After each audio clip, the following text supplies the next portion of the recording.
Morning, everybody, may I take this opportunity to actually introduce to you Janet Powderwood.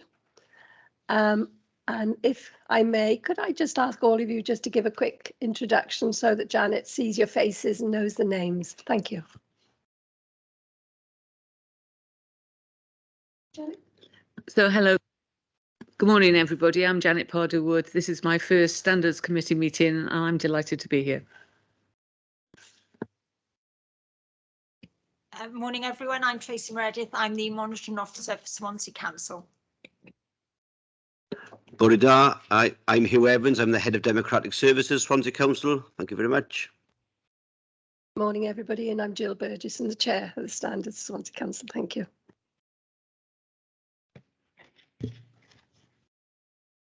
Good morning, I'm Alison Lowe, the Democratic Services Officer.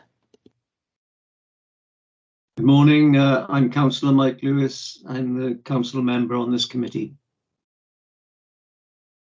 Hello, I'm Michaela Jones. I'm an independent member.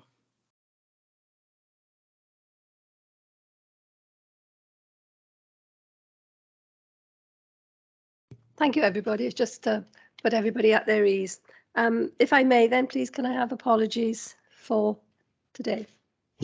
Yes, Chair, we've got apologies from co-opted member Mike Lewis, councillors Oliver James and Graham Thomas. Thank you very much. And can I ask for any disclosures, please, for personal and prejudicial interest? Any, please? No, none. Thank you very much. Number 3 is the minutes. So if I could ask you, have you read the minutes? And if so, anything that needs to be brought to my attention? And if not, we will approve and get them signed. So any comments, please? If you could just show us a hand or something to show you've approved. Thank you very much. Duly noted. Okay, item 4 would be the new duties for the Standards Committee, which Tracy is going to explain and undertake. Thank you very much. Thank you, Chair. So agenda item 4 starts on page 5. This report just sets out what your new duties are and the group leaders' new duties are, because we need to start thinking about how we're going to make sure that we show that we're complying with the duties. So paragraph 1.2 sets out that the duty on group leaders is to take reasonable steps to promote and maintain high standards of conduct within their group. Paragraph 1.3 sets out the duty on the Standards Committee, which is to monitor compliance by group leaders with the new duty imposed on them and to make an annual report to Council. Now, as a minimum, the report must describe how the committee has discharged its functions during the preceding financial year, include a summary of reports and recommendations made or referred to the committee by the Ombudsman, describe the advice it has provided on training for all members and how that has been implemented, and include the committee's assessments of how political group leaders have complied with the new duty to promote high standards of conduct. And that will include any advice that the Standards Committee has provided and the training it has suggested. So it's really in relation to that last bullet point that we need to think about. Because I think we can deal with the other bullet points in terms of what training has been offered and undertaken, etc. Just referring you to paragraph 2.3, and it touches on something that we've already discussed in terms of the draft Welsh Government guidance that came to the committee on the 9th of March 2022. I've just set out there by way of bullet points what that guidance set out. It is only draft guidance, so as I said, we're still waiting to see the final guidance, but it does talk about the political group leaders and you as a Standards Committee agreeing on the form and frequency of a report from each of the group leaders, what sort of format that will take. Also, whether or not the Standards Committee Chair, Vice Chair may wish to meet with group leaders periodically to review their behaviour.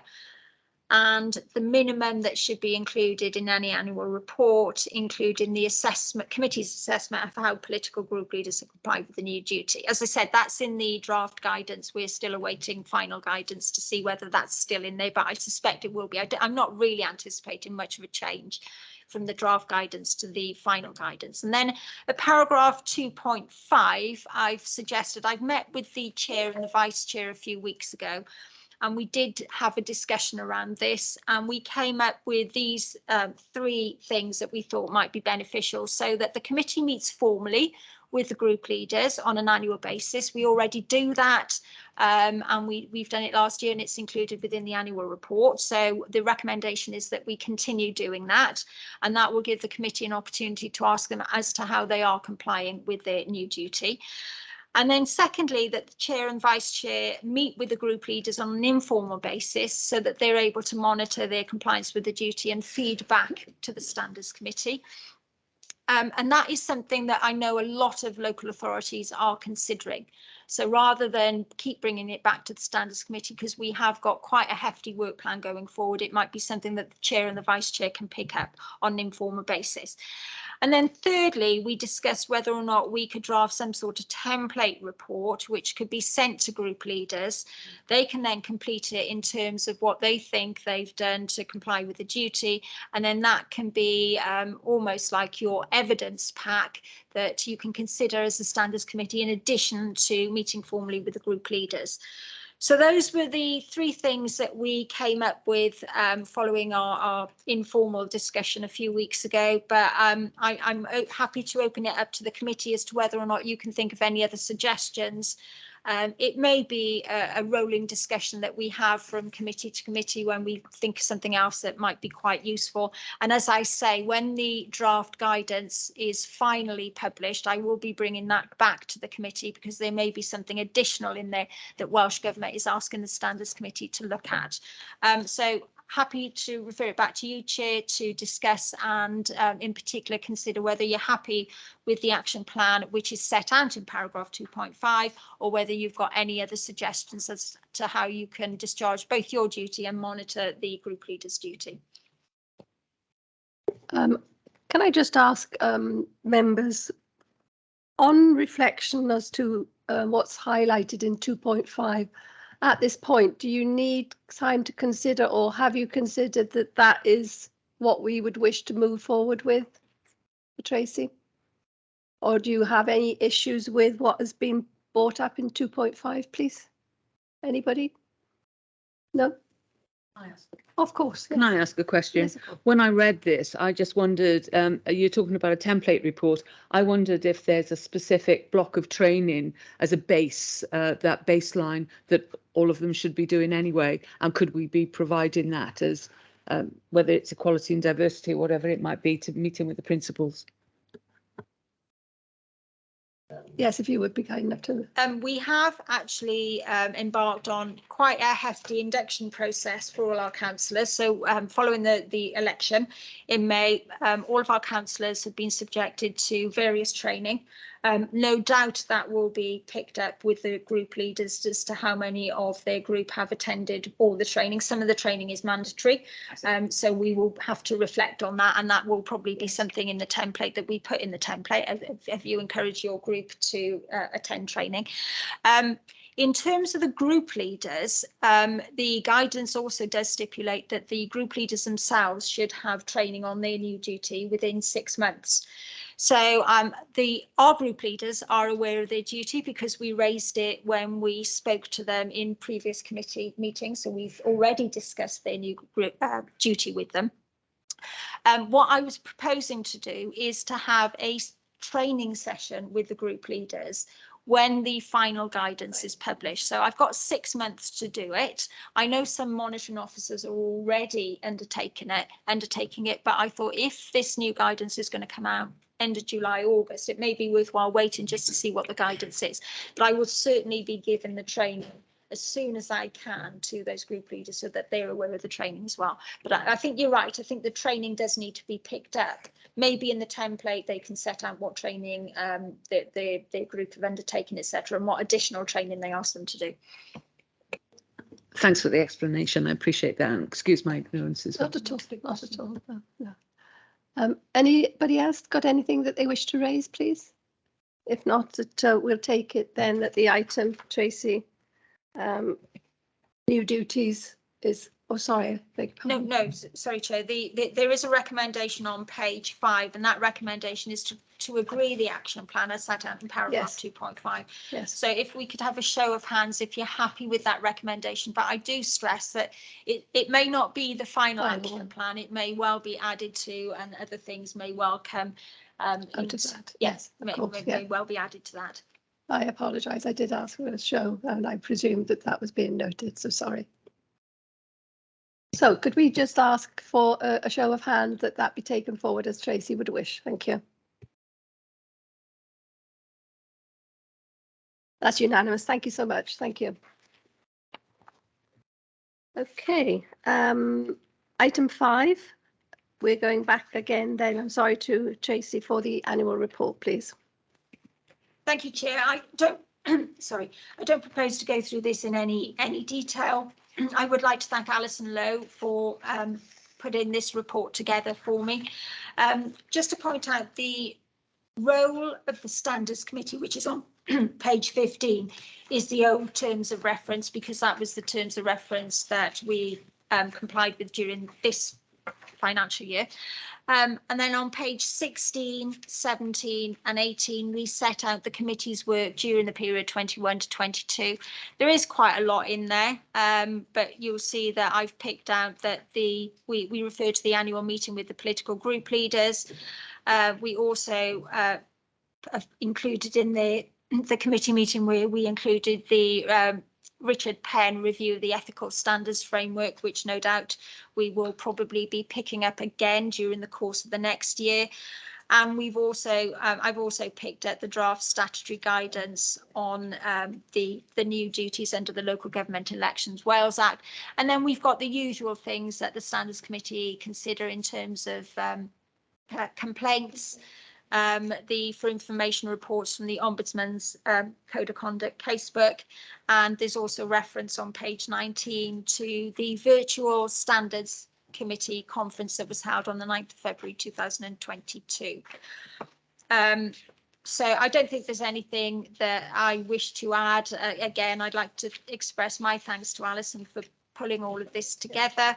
It is, as I've said before, it is, I think, a good template annual report to work on now that we've got our new duty. So it was largely with the new duty in mind that we decided that we would sort of overhaul the whole report. So we've done that. So I think we're probably a couple of steps ahead. But again, nothing further to add. Just to point out, there is a recommendation on page 9. So again, I would ask you all formally, unless there's any questions or amendments to be made, I ask you, Chair, to make sure that we do vote on that. Thank you very much, Tracy. Again, can I put it to the members? Is there anything that you wish to say at this other than before the vote to take it forward? Anybody? No. Okay. In which case then can I ask for your approval to take this plan forward by a show of hands again? Unanimous again. Thank you very much. Thank you.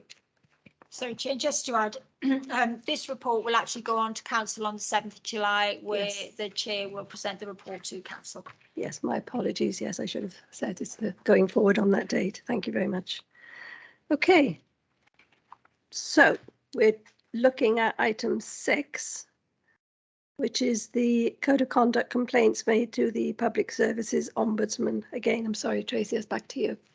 Yeah, thank you, Chair. Agenda item 6 is a for information report. I've nothing further to add, but you can see the matters with the Public Service Ombudsman for Wales. Yes. Again, that's for noting no, no, thank you very much. Item 7 is the Standards Committee work plan. So again, this work has been undertaken, and I think it's an excellent plan. So over to you again, Tracy. Again, nothing further to add. You see Appendix 1, I've set out what I think would be a reasonable work plan going forward. It is quite a lot, and there may be additional matters that we need to include. As I've just said, you know, when we get the final guidance, I probably will bring that back to the committee. But there is quite a lot to consider. But I think 2 years of COVID, things have built up. So there are quite a few things that I wouldn't mind you looking at. So we'll try to spread it out over the course of the year. But as I said, things will probably need to be added. But I also think it's an opportune time. The constraints are such that now is the moulding of how we move forward, I think, with this, and it's an ideal time. Absolutely. So yes, it looks full, but I think that when you look at what is considered, I think it'll set us for a good process moving forward. Yes, thank you. Again, from the committee, could I ask you if you approve? Could you put a show of hands for me, please? Margaret's got her hands up. Margaret, did you want to a question? Well, yeah. Sorry. Yeah, well, it was more of a comment rather than a question, but I just wanted to comment that I'm really pleased to see that the training for community town councils includes financial training. And, you know, I just wanted to question as well, you know, presumably the training for full Swansea Council members, their training also includes that financial training, Tracy. Yes, it does. Our councillors, part of their induction training includes, maybe Councillor Mike Lewis. I don't know how long Ben's training was, but it usually goes on for some considerable time, and I'm told it's very highly entertaining training. So are these? So sorry, that's for our councillors. Community councillors, I'm not aware that they all do it. But some of them may roll out training, but some may not. And that is, I think, the reason why we need to pick this up going forward. But also, under the Local Government Elections Wales Act, they have to produce a training plan. So I think what we will now be asking the community councils is to see what their training plan includes. So it gives us a little bit more evidence about what actual training they are rolling out for their councillors. But I'm just going to hand over to Hugh, because Hugh knows more about the community councils and their training. I know about our councillor training. We definitely do financial training for our councillors, but I think it might be a bit more piecemeal when it comes to the community councils. Thank you. Community town councils have access to One Voice Wales, which is an umbrella organisation which provides training in a plethora of areas, including finance. Unfortunately, joining One Voice Wales comes at a cost, and it's voluntary. In Swansea, the last I looked, 23 of the 24 community town councils had signed up to One Voice Wales. One has never signed up, and therefore will always struggle for training, or will have to find training elsewhere. The training provided by One Voice Wales is reasonably at a low price, and is very, there are bursary costs out there to bring people in as well. So I try and encourage all councils to join up, but there's one exception, and they never have joined up. But One Voice Wales is a great training umbrella, which including all manners of areas of training. I think, obviously, I've got in mind the last complaint that we dealt with. And it seems to me that Swansea has the responsibility for maintaining standards, and that part of a defence often can be, well, you know, I didn't receive the training, I didn't know. And that perhaps, don't we have some responsibility to ensure that that training is provided? I mean, I'm not, you know, I mean, obviously they have some degree of autonomy, but I am a bit concerned if they can effectively opt out of it, when I think it is so crucial in terms of handling what is effectively public resources, public money. Yeah, let me be clear. When I say opt out, that's opting out of joining the umbrella organisation. They can't opt out of training.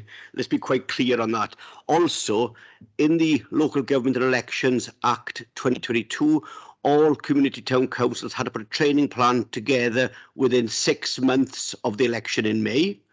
I'm aware, it's nothing to do with us. That's a matter for them directly with the government. Nothing to do with Swansea Council.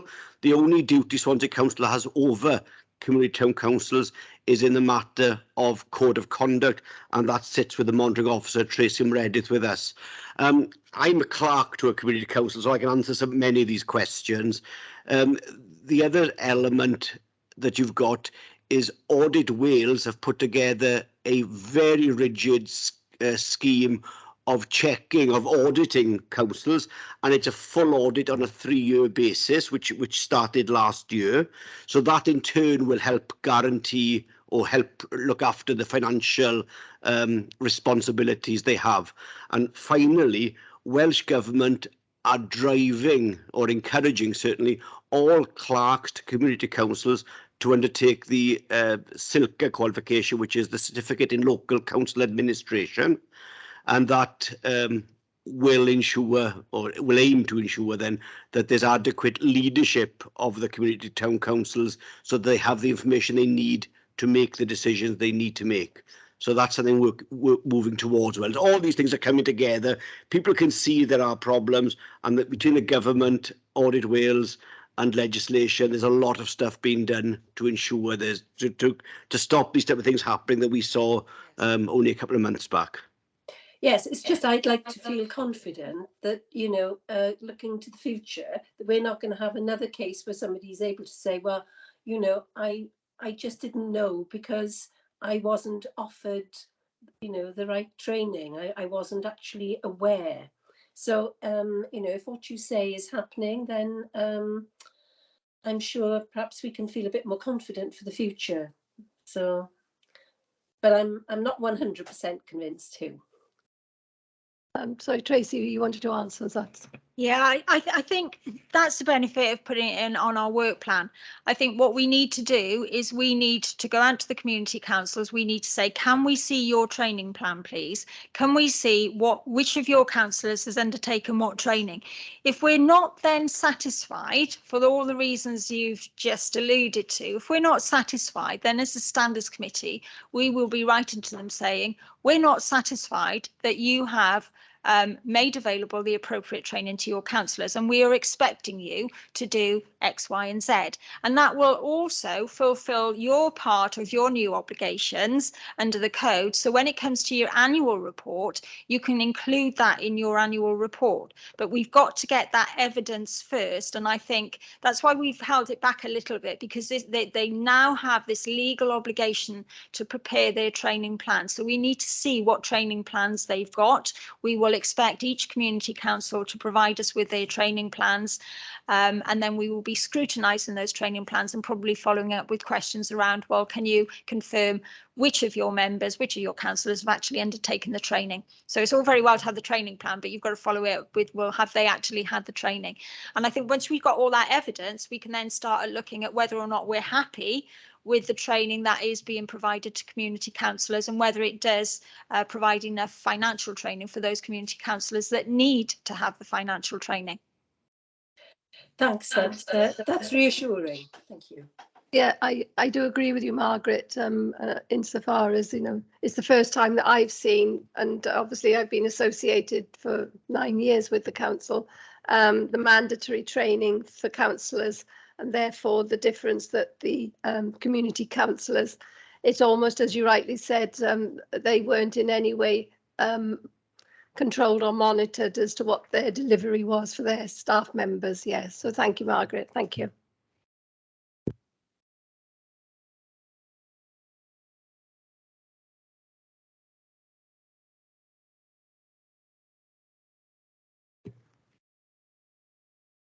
So therefore, the work plan, the recommendation would be that we move forward as stated on pages 26 through to 31.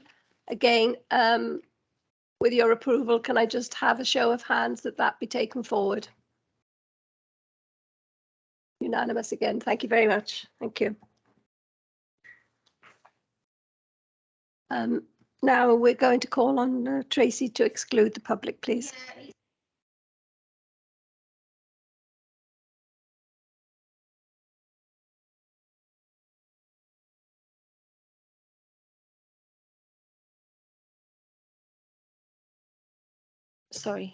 Sorry, I'll just repeat that because I didn't have my microphone on. Agenda item 8, exclusion of the public. We're moving into considering dispensations.